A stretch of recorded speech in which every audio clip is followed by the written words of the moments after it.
Hello friends, good evening. आज हम लोग लेक्चर नंबर 13 पढ़ेंगे। क्लास 10th के लिए ऑब्जेक्टिव सीरीज चल रहा था। चलिए ध्यान दीजिएगा। पहला प्रश्न क्या कह रहा है, किसी बल्ब से 220 वोल्ट पर 2 एम्पीयर की धारा प्रवाहित होती है तो फिलामेंट का प्रतिरोध क्या होगा। ठीक है, समझिए। फिर से प्रश्न क्या है, किसी बल्ब से, कोई भी बल्ब है, उस बल्ब पे 220 वोल्ट है और धारा 2 एम्पीयर की प्रवाहित हो रही है, तो फिलामेंट का प्रतिरोध क्या होगा। यानी कि आपका आर का मान पूछ रहा है। क्या पूछ रहा है? आर का मान पूछ रहा है। तो चलिए, तो आर बराबर फॉर्मूला होता है V/I होता है। धारा का जब प्रतिरोध का ज्ञात करने के लिए आर बराबर V/I ओम के नियम से होता है। तो ये हो गया आपका 220 V का मान दे दिया है और धारा का मान 2 दे दिया है। काटिएगा तो कितना आ जाएगा? 110 आ जाएगा। इसको काटिएगा तो 110 मरते में कट जाएगा, तो 110 ओम हो गया। ऑप्शन नंबर कौन हो गया आपका? ऑप्शन नंबर बी हो गया। चलिए अब ध्यान दीजिएगा नेक्स्ट नंबर प्रश्न पर।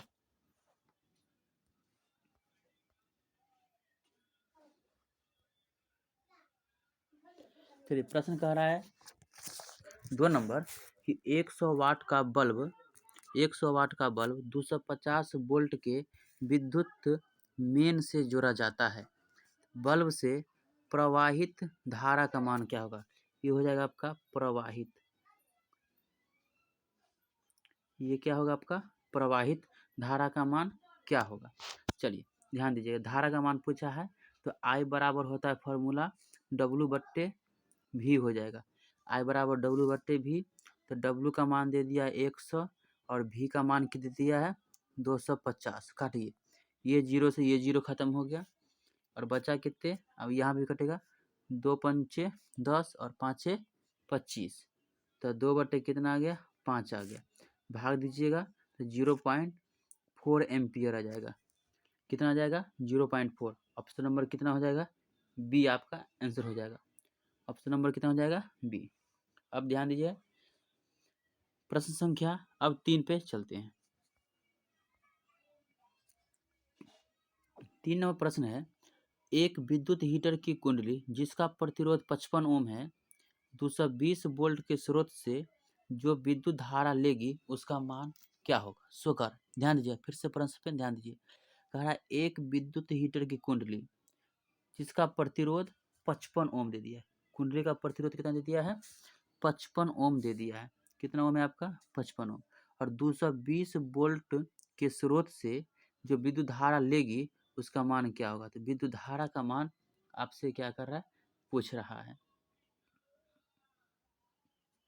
तो ध्यान दीजिएगा। तो यहाँ से क्या हो जाएगा आपका? आर बराबर V/I से चलते हैं। ठीक है, तो आर बराबर V/I से चलते हैं। तो यहाँ से हमको अगर ये आर का मान कितना रख दे? 55। ठीक है, चलिए यहाँ पर ध्यान देखते हैं। आर का मान कितना रख दे? 55 बराबर 220 वोल्ट बट्टे कितना हो गया? I। यही I तो निकालना है, काट दीजिए। 55 चौका कितना हो जाएगा? 420 होता है। 55 चौका कितना हो गया आपका? 420। तो I का मान कितना हो गया? 4 एम्पियर हो गया। I का मान कितना हो गया? 4 ampere. Answer number option number कितना हो जाएगा? ए। चलिए प्रश्न संख्या अब 4 पे चलते हैं। ध्यान दीजिएगा। कह रहा है प्रश्न संख्या 4, एक छात्र 100 वाट का बल्ब 6 घंटे जलाकर प्रतिदिन रात में पढ़ता है। बिजली का बिल सितंबर माह का क्या आएगा यदि विद्युत ऊर्जा का मूल्य 40 पैसे प्रति यूनिट है। कोई भी छात्र है, 100 वाट का बल्ब जल रहा है। कितना वाट का? 100 वाट का बल्ब कितना घंटा जल रहा है? 6 घंटा प्रतिदिन जल रहा है।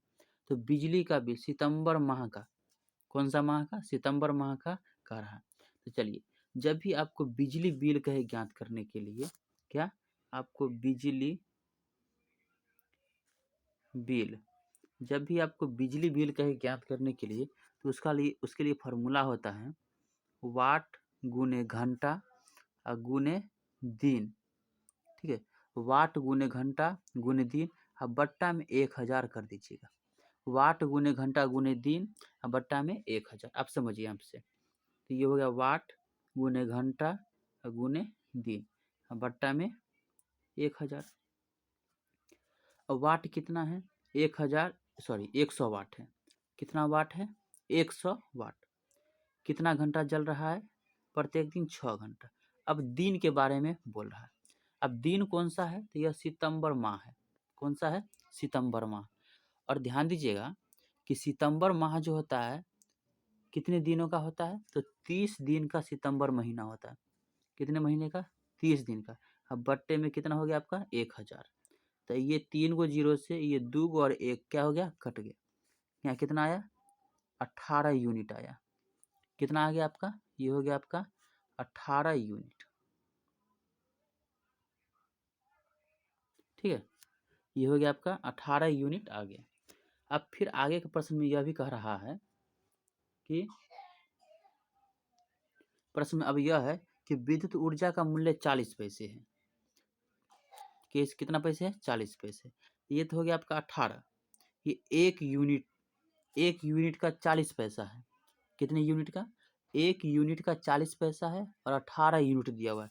40 पैसा से गुना कर दीजिए, तो गुना करिएगा तो 18 चौक 72, 720। ये पैसा है। किस चीज़ में है? पैसा है। आप इसको रुपया में बदलना है तो 100 से क्या कर दीजिए? भाग। तो 7 रुपया 20 पैसा आपका आंसर हो जाएगा। 7 रुपया 20 पैसा। ऑप्शन नंबर ए हो जाएगा। कोई दिक्कत है? चलिए अब अगला प्रश्न पे।